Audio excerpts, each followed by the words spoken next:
Pirkėjo vykdomas sąskaitų išrašymas arba dar kitaip vadinamas self-billing funkcionalumas Business Central sistemoje.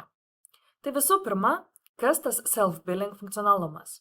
Tai procesas, kai pirkėjas išrašo sąskaitas faktūras tiekėjo vardu, remdamasis pristatytomis prekėmis arba paslaugomis. Tokiu funkcionalumu dažnai naudojas mažmeninės prekybos tinklai, tai pavyzdžiui, tiekėjas pristato prekes, o prekybos tinklas pagal gautas prekes jau pats išrašo sąskaitą faktūrą tiekėjo vardu.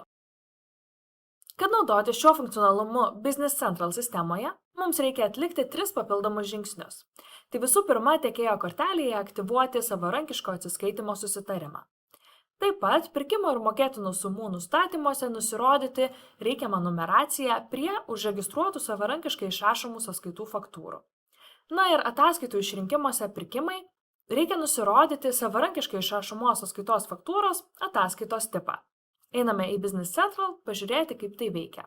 Tai visų pirma, Business Central sistemoje mums reikia pasižiūrėti tiekėjo kortelę. Joje turi būti įgalinta savarankiško atsiskaitimo sutartis.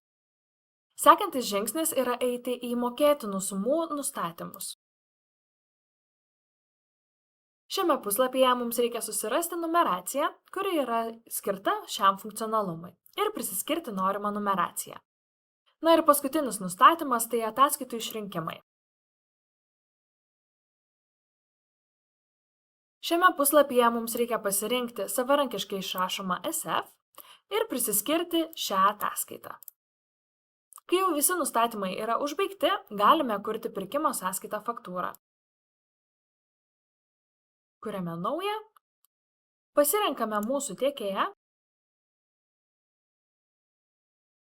susipildome įprastus duomenis sąskaitai faktūrai ir registruojame. Galime atsidaryti užregistruotą sąskaitą faktūrą ir pasižiūrėti spausdinį. Čia matome, kad jau yra sugeneruota savarankiškai išrašoma sąskaita faktūra. Tai tokiu būdu nuo šiol galime naudoti self-billing funkcionalumą Business Central sistemoje.